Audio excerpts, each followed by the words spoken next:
up then?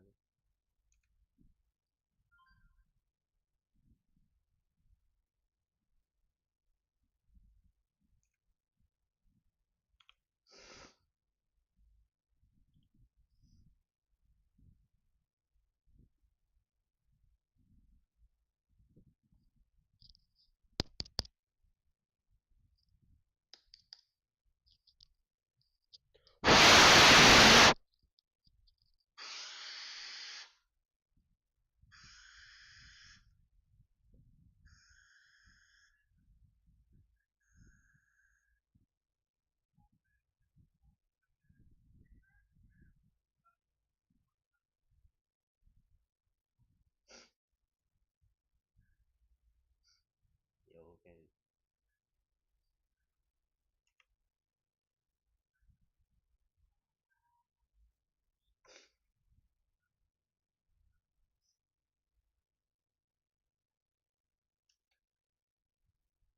Why can't game not loading, bro? Fuck.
Can you hear me?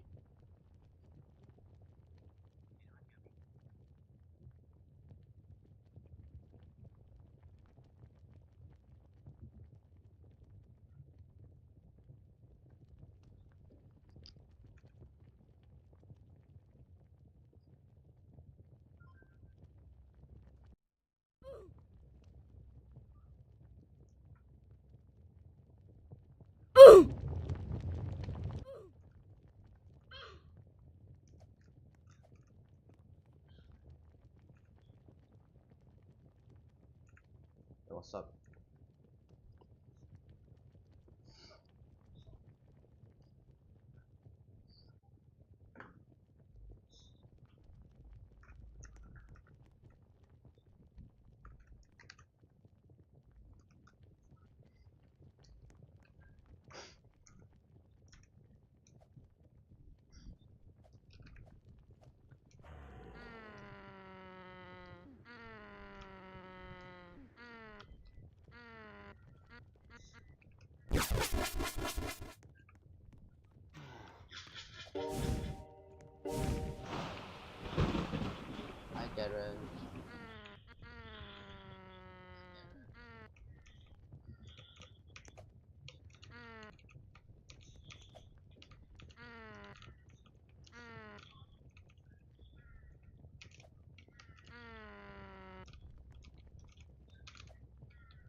We jump first, let's go.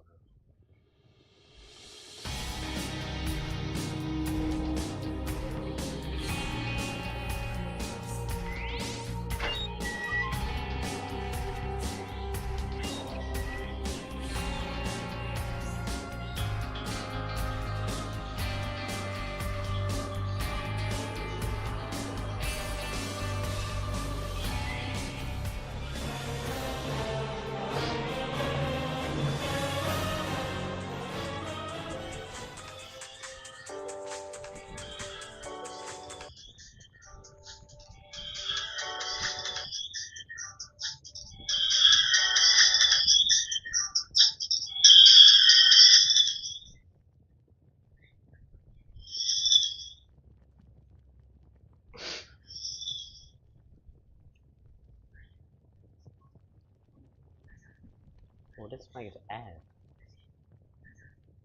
Oh, this fight is ass. What the fuck?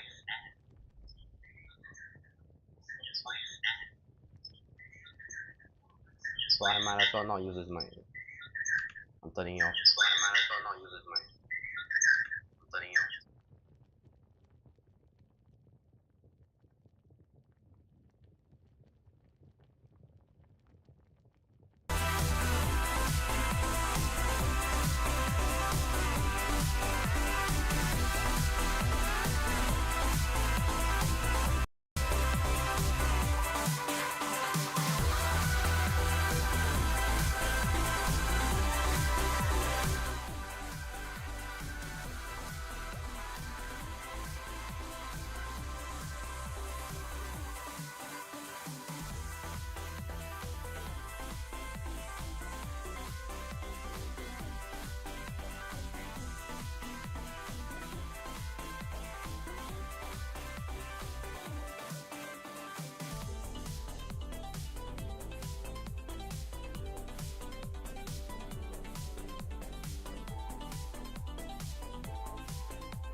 limitations, so one thing we do, never put anybody above you, man. Make it an even playing field. But you can't make it an even playing field if you're not working your fucking ass off. I'm not saying not to respect people. You gotta respect people. But if you're playing tennis, right now there's tennis going on here in Queens. If you're playing tennis and you're playing Roger Federer, even Roger Federer's not here right now, but let's say you're playing Roger, best ever, arguably best ever. But I'm fucking good at tennis. But Roger's the best ever. That's in my fucking head. And we're playing a 5-set match, Grand Slam. Before Roger serves the ball, the first serve of the game, first serve, set 1, game 1, first serve. In your mind, you're thinking, man, that's the best fucking person in the world to serve. This is how I thought about Navy SEALs. So what happens is, 2 sets fly by. Roger fucking smokes you 6-0, 6-0, or 6-0, 6-1. You're like, wow, man, I can play with this motherfucker. But by the time you realize you can play with Roger Federer, It's too late. it's too late. So that's what I mean by that.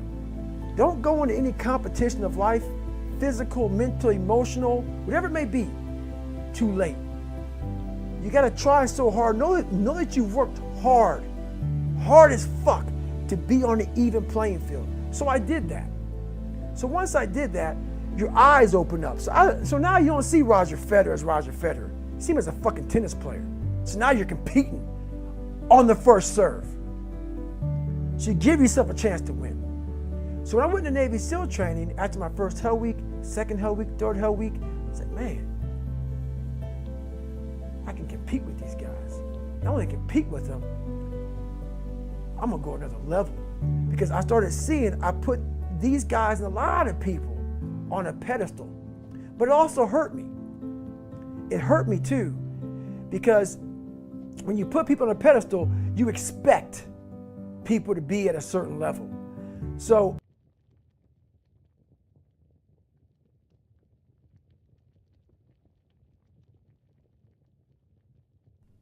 Grammarly now uses AI to help you write, not just revise. Type a prompt. There's so many times in life you don't want to be doing what the fuck you're doing. You can't just fucking quit. Remember this. This isn't a hobby. This isn't a fucking joke. It's a fucking lifestyle. So what you say to yourself is important. There's no fucking coach. There's no trainer to keep you going. It's only you. So think about this. You've been working your whole life to get a fucking seat at the table. The seat at the table is you want to be the best amongst all the best people in your fucking career field. So you finally get that letter. It's steak, lobster. It's a big dinner. Everybody's showing up, dressed to the nines. Make sure you show up soaking wet for fucking getting after it, working out hard. Towel around your neck. You respect the event. So make sure you put that towel over that nice chair so you don't fuck it up. The whole thing is this. Don't say a word. Stay uncommon amongst uncommon people. You're never done. Don't stop when you're tired. Stop when you're done. Stay hard. I get to about 200 and some odd miles, and I'm sick as hell. Can't breathe, high altitude pulmonary edema, totally jacked up. And now the doctor tells me, if you get off course now and you go to the doctor, you won't be able to come back and finish the race. So I had to make a call. Like, you know what, I'm pretty messed up, got off.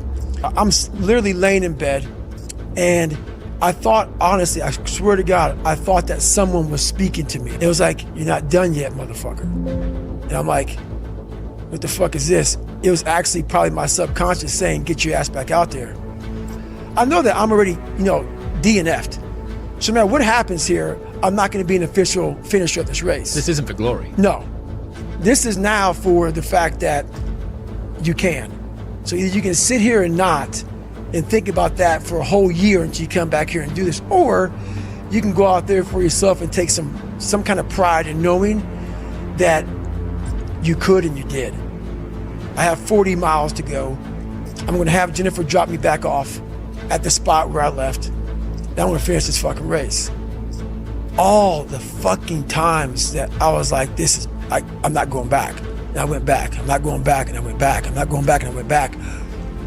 it showed me even more of what we have as humans, if we're willing to go there and we're willing to push that extra step. And like I say, you know, I always tell people, a lot of people, man, how do you do what you do? At the end of the day, I ask myself one question: can I take one more step? And usually the answer is yes. So if you can answer that question and not take another step, that is real failure. That is real quitting. So a lot of people can take one more step, but they choose not to. I don't know if you can take 2 steps. You got to answer that question after you take the first step. But I can always take one more step. So if I choose not to, that's on me. And I got to live with that. What separates me from a lot of people is they go into a daunting task, and the task is overwhelming. Like when I heard the pull-up record was 4,020 pull-ups, and I was talking about breaking this record, people are like, oh my God. I went right to a pen and paper. They go, what are you doing? I'm doing the math, man. What are you talking about? I'm open-minded to the fact that, okay, if I do 5 pull-ups in a minute for so many hours, I can get so many pull-ups in. How much time do I have to rest? I was breaking the math down. You have to be open-minded to the possibilities that I can do this. Once you shut your mind down to the possibility that it can be achieved, there's no way it can happen. So that's why my eyes and my body light up about things, because I know that if you're in a fight, you have to attack.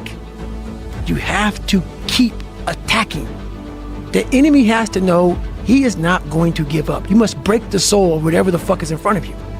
That's what I realized. I was never breaking the soul of anything in front of me. So that's why I came up with the thing called Taking Souls in my book. I started to devise ways to break a soul of a human being, of an object, of whatever's in front of me. If you keep on attacking something, nothing wants to stand in front of anything that is relentless. Nothing. At mile 70, man, it was torturous. And with blood down my leg and 30 miles to go, I started reaching the cookie jars, man. I started pulling off all kind of stuff. I reached in my mind, and a lot of us, when we have bad times in life, even the hardest person in the world, we forget how badass we are during that hard time.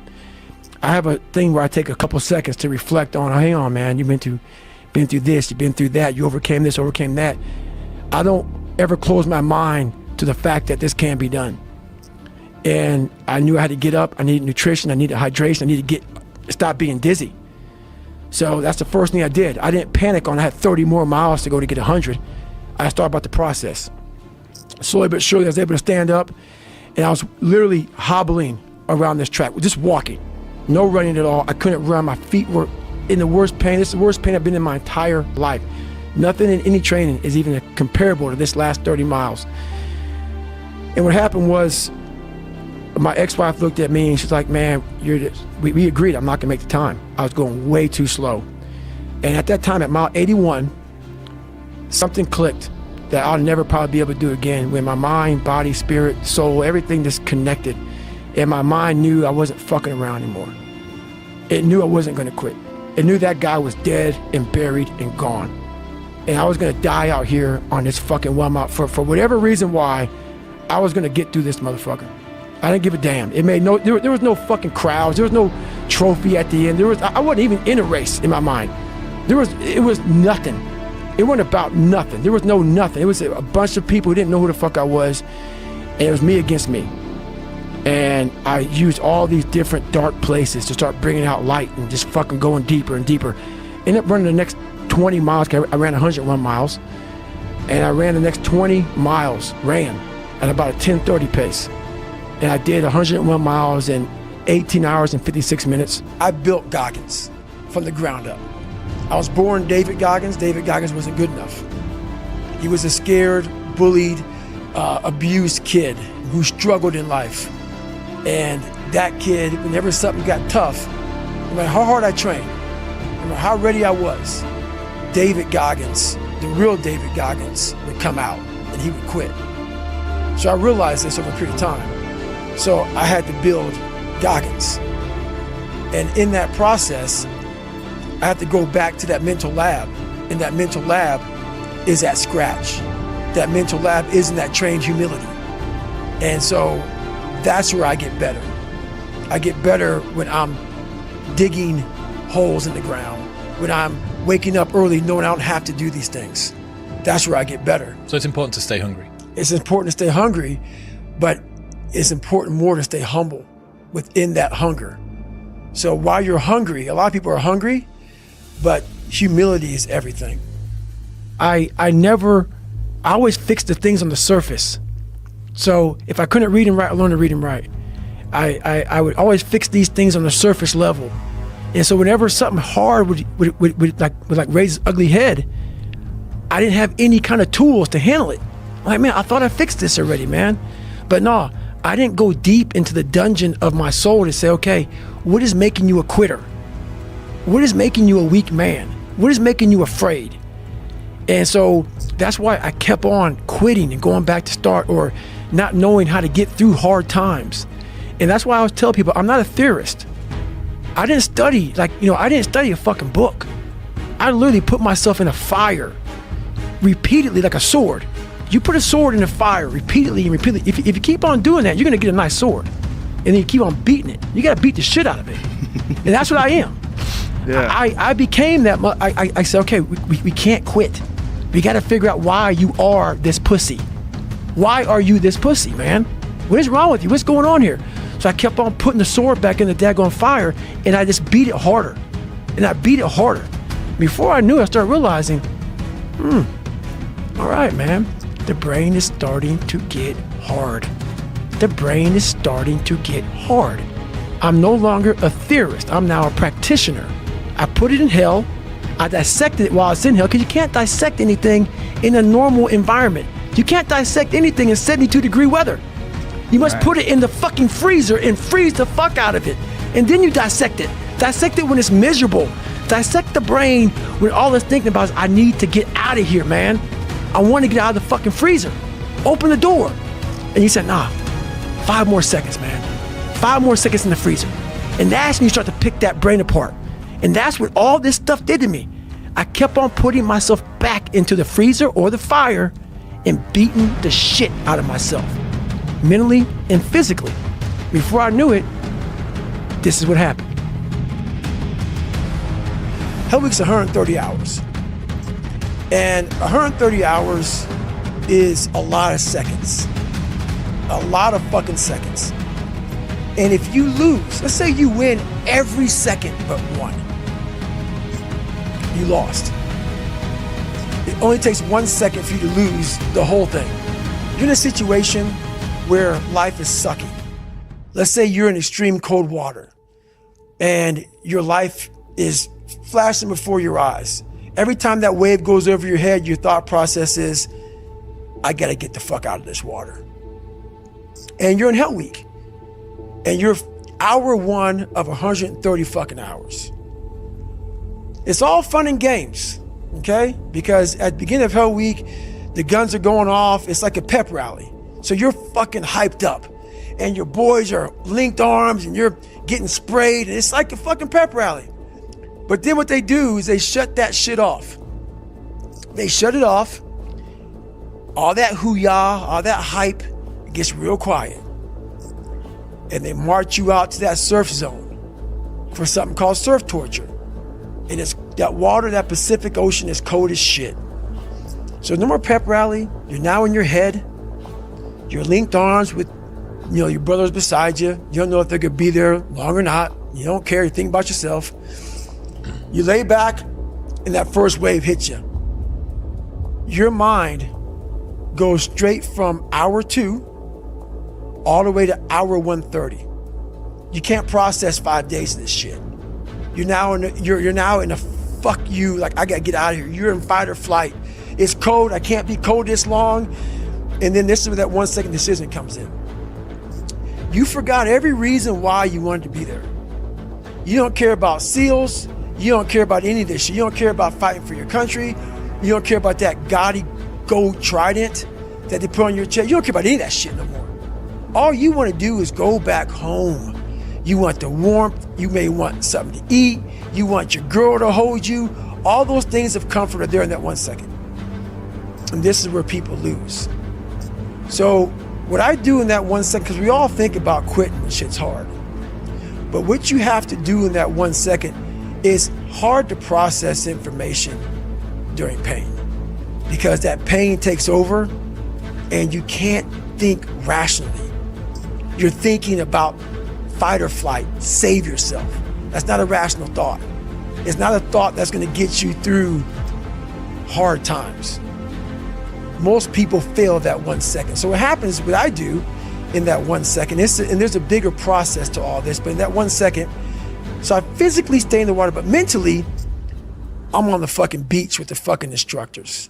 And the instructors, it's cold outside, so they got these parkas on, they got their cup of fucking Joe, and they're warm because they've already been through it. So now it's your turn to go through it.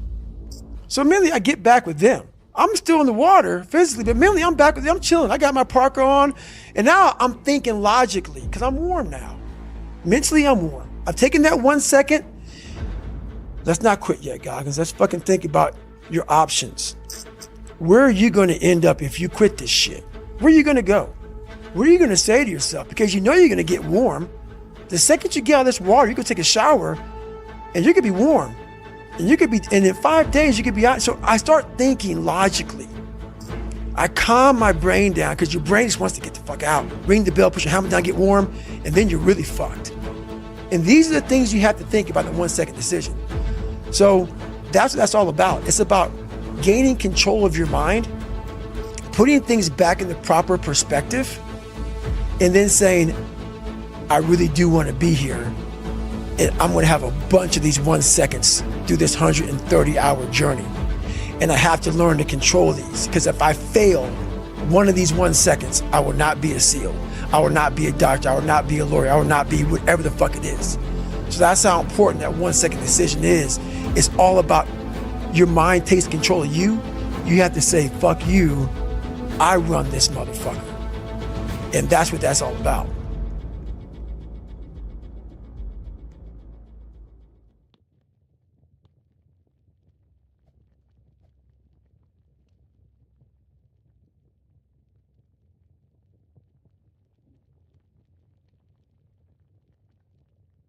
First day playing music games.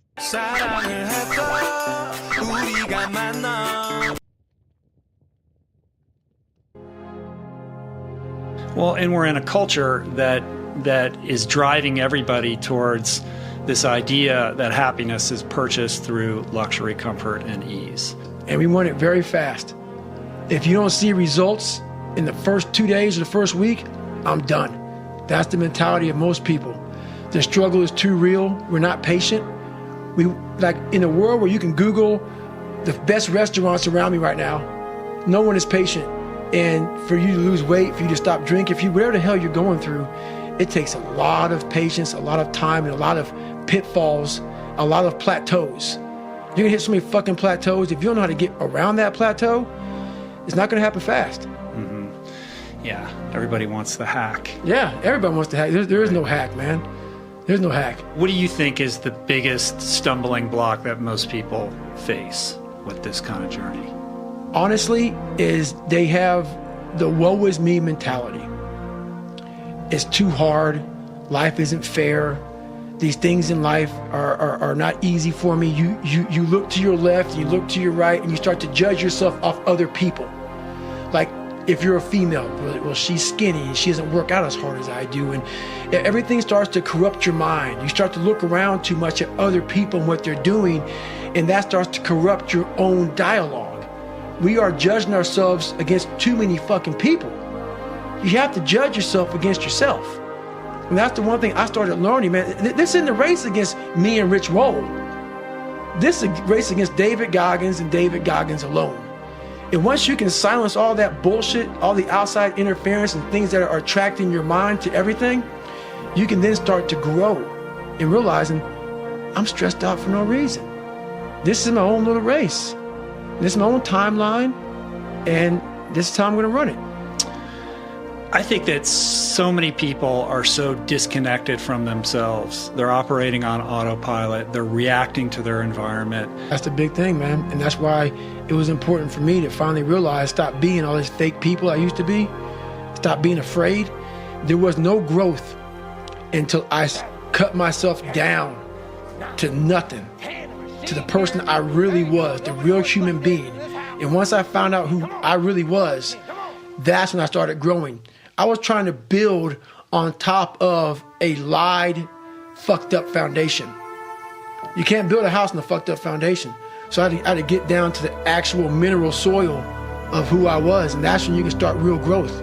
And what is the role that suffering plays in that, or the willingness to suffer? It starts to peel all those layers away, all those artificial layers away. If you're willing to suffer and go back in the grind, that internal dialogue you have with yourself when you're in misery and you're uncomfortable, it's a real, scary, unfiltered, no lying dialogue between you and yourself.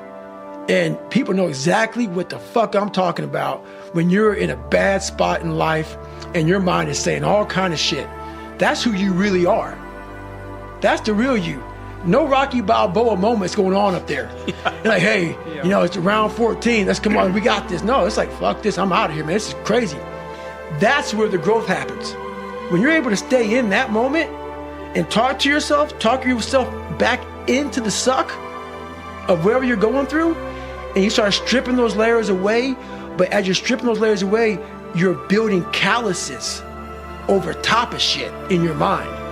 That's where the growth starts to happen, is when you have to force yourself to stay in it. You can't leave it. Like that first 100-mile race I've talked about several times, where I lost everything. Still the hardest physical thing you've ever done, right? Yes, physically and mentally, because like you just said, I was unprepared for that race. No training. You should just recap it. Like zero training, running 100 miles so that you could... And it was like 3 days later, I'm in a 100-mile race, no training at all. And when you do that, it is stupid. But what it does, if you're not going to quit it, like you just talked about, it breaks you down to nothing. You are suffering so badly mentally and physically that all of these demons are coming up. And you're trying to find answers, and you're trying to find answers. It was like living 19 hours. It's like 5 years I put into 19 hours of highs and lows and pitfalls and seeing the sun come up. And it was like, my God, I lived 5 years in 19 hours. It was unbelievable. It was unbelievable. So do you find yourself chasing that now with every ultra challenge? No, because once you realize what you get from ultra, what you get from life, I can apply that now just by sitting here with you. You know, those tools now, I don't need to go out, even though I still do it, and go out and hammer. The hammering part is like, you know, it's like a purging of the soul. You go out there and hammer out there. You got to do that every once in a while. You got to hammer, man. You got to get after it. But now I figured out so many different ways and so many different tools through all of the journeys I've been through just growing up, man. Just being mature, you know, just being really mature. But where do you go to? You wake up on a morning, it's cold, it's wet, it's dark, you've got no cartilage in your knee, you've got shitty shorts, whatever it is that's the issue today. Keep talking. It's warm on the couch. That's Your it. missus says stay in That's bed. it. It's comfy, That's it's it. cozy. That's You've got it. work later on. You had an argument last night. You're slightly it. hungover. Because I know every motherfucker ain't going to do what I'm going to do. So this is how you level up. That's how you level up. I know there's a whole bunch of people with that right there. That fires me up. That makes me fucking happy, what you just said. That brings joy to my life right there. Why? Because I know there's so many people that have the ability and just refuse to get off that couch. Refuse to study a few more hours. Refuse to go deeper, to go further. And that's where I gain the advantage. It's so easy to be great nowadays, my friend, because most people are weak. Most people don't want to go to that extra mile. Most people don't want to find that extra because it sucks. It's miserable. It's lonely. You talk about that you were kind of, you know, lonely by yourself. I was the same way. And that used to hurt me growing up. Now I fucking thrive in that shit. That's the only place to be. To get into the class I had to get into, I had to lose 106 pounds in less than 3 months. So I was like, fuck that, I can't do that. I grabbed my chocolate milkshake and went back to Ecolab. I'm going back to work, man. This is my life. So in this job, you're looking for cockroaches, looking for rodents and stuff like that. But I don't like cockroaches too much. I hit the mother load of cockroaches. And this restaurant got full of cockroaches and rodents and everything else. And I sat there and I said, this is my life. I said, this is my life. You are exactly who the fuck, this is it. And I said, this ain't gonna be it for me. So in that restaurant, I quit my job, left my canister in that restaurant, my spray canister, got back in my Ecolab truck, and I went home. And I started working out like somebody, I became the most obsessed person on the planet Earth. And I was basically, I had to invent a guy that didn't exist. I had to invent a guy that can take any pain, any suffering, any kind of judgment, be called nigger, be called whatever the fuck in the world, and be able to stand in the fucking room and say, go fuck yourself. I had to build this callous mind, and I built it through suffering. I built it through downright fucking just crushing myself. If it was raining outside at 3 o'clock in the fucking morning, if it was snowing, the first instinct is don't go out there and do shit. My instinct was, we gotta fucking go out there. Anything that was fucking horrible in my life that I would normally say no, that was inhumane to most people, I had to go do it. And I started callousing my mind at this point in my life. And I lost the weight. And I went back to recruiter. I got into that class, and I went through 3 Navy SEAL Hell Weeks in 1 year. Only guy to ever be in 3 Hell Weeks in 1 year, to my knowledge. The first one I didn't make it through. The next 2 I did. And that I just didn't. I didn't stop anymore from there. And I started realizing through this process that the fucking mind is what you created. And I started opening different doors that I didn't think were even there, that I didn't think even existed.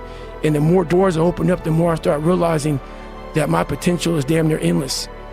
And it changed my whole mindset. So I went from David Goggins and I created Goggins. And that journey is a priceless journey that is hard for me to even explain to people because it sounds so quick and easy. Like, I lost this weight and I went through 3 Hell Weeks, I went to Ranger School, went to Delta Force Selection, whatever it is. It was brutal. It's a brutal journey every fucking day. And everybody goes, well, are you happy?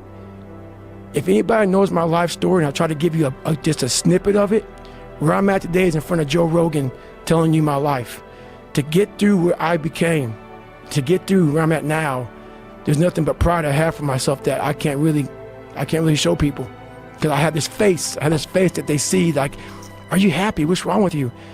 I'm driven. I'm obsessed. And that's what you see. So you come back, you do the quarter mile, right? You walk back home. How do you regroup? So what I did, I sat down there and I put Rocky in. I got my milkshake, put Rocky. I said, you know what? I was big time in Rocky and Platoon. Why Platoon? I love to see people who were getting beat down, and there's scenes. There's scenes that just drove me, and people in my Hell Weeks, I was in 3 of them, they'd always hear me singing these songs, humming these songs in torturous situations when everybody's quitting this fucking code. I would be somewhere gone, somewhere fucking dark as shit. There's a scene in Platoon when Barnes shoots Elias, and they think Elias is dead, and the choppers are taking off, and Charlie Sheen's asking, Tom Berenger, where's Elias? Where's Elias? William Dafoe. Oh, I found him back there dead somewhere. And through the woods, the Viet Cong is chasing Elias through the woods, and they're shooting him in his fucking back. And all he wants to do is get to the fucking chopper. He's getting shot in his back, he's getting up, he's getting shot in his back, he's getting up.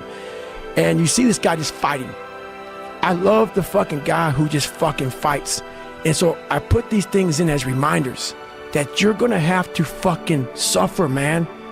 This fucking 0.25, man, you're gonna have to fucking suffer to go from this fat, insecure motherfucker to one of the best guys on the planet Earth. This journey is gonna take something that is gonna be incomprehensible to most people.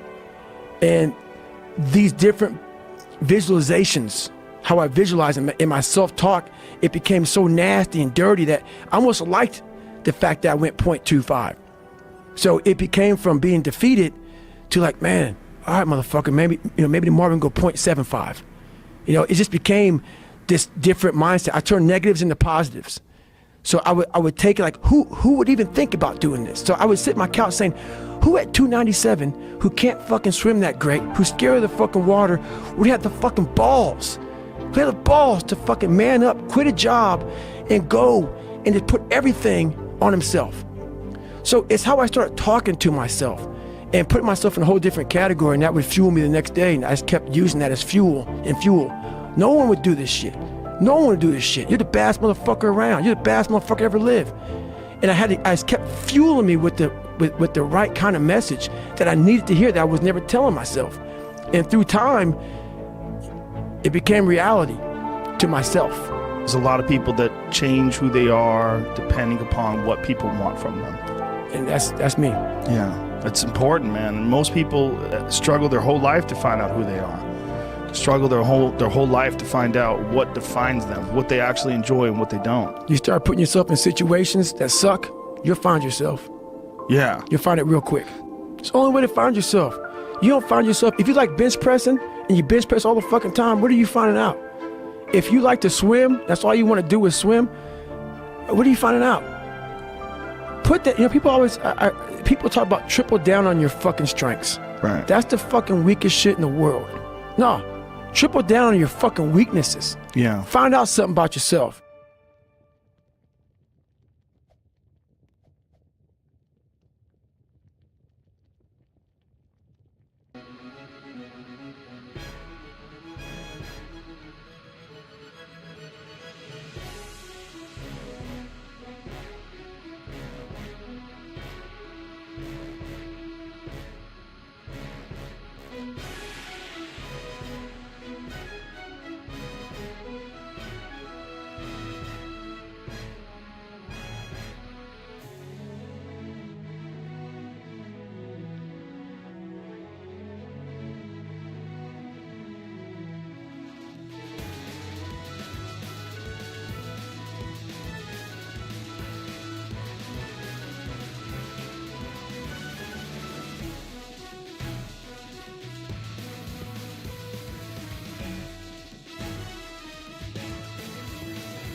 Yo, what's up? Yo,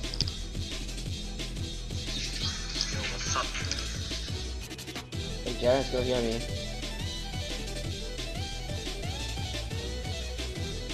Oh, you can't hear me. Oh, okay.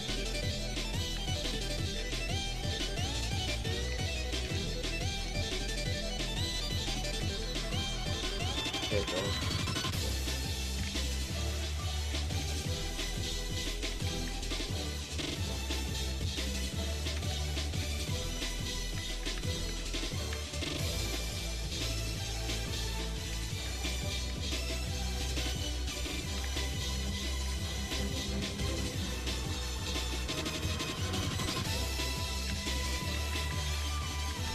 Oh,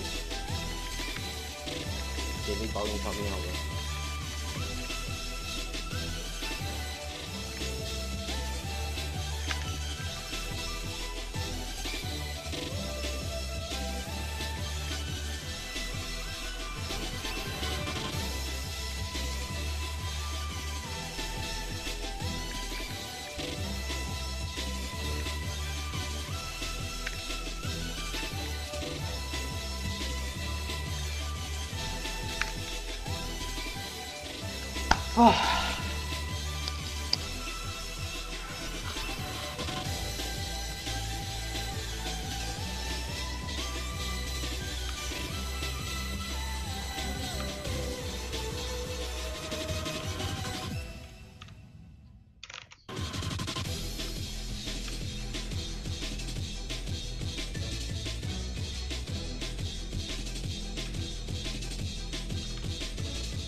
Bro. Shout out David Goggins.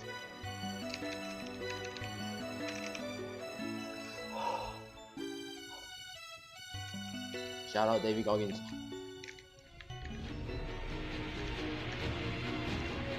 Let's go.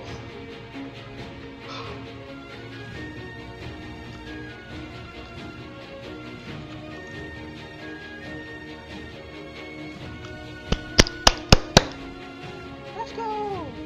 Let's go. Let's go. Let's go.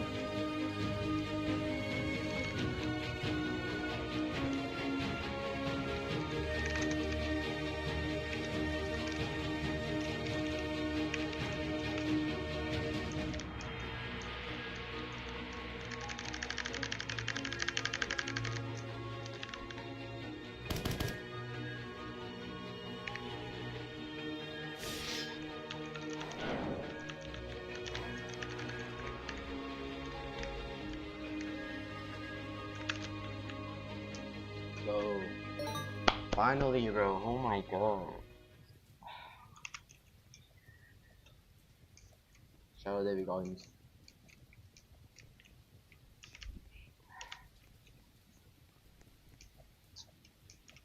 Fucking hate this tower.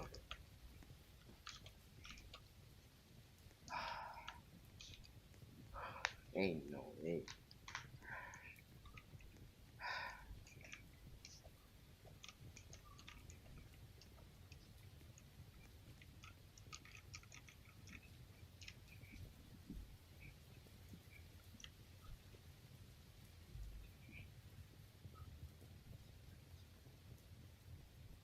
Let's go! Let's go!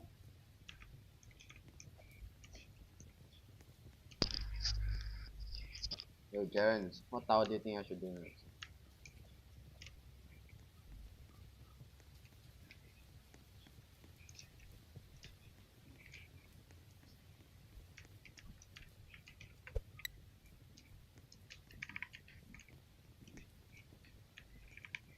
What tower should I do next? What tower should I do next?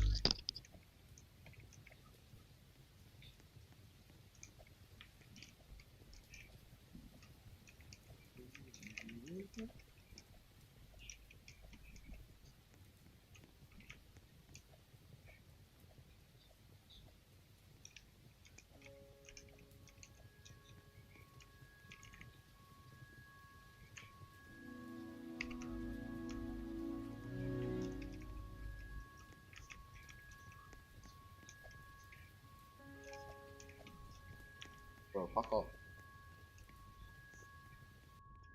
GG's. How are they going? Shout out to David Golden.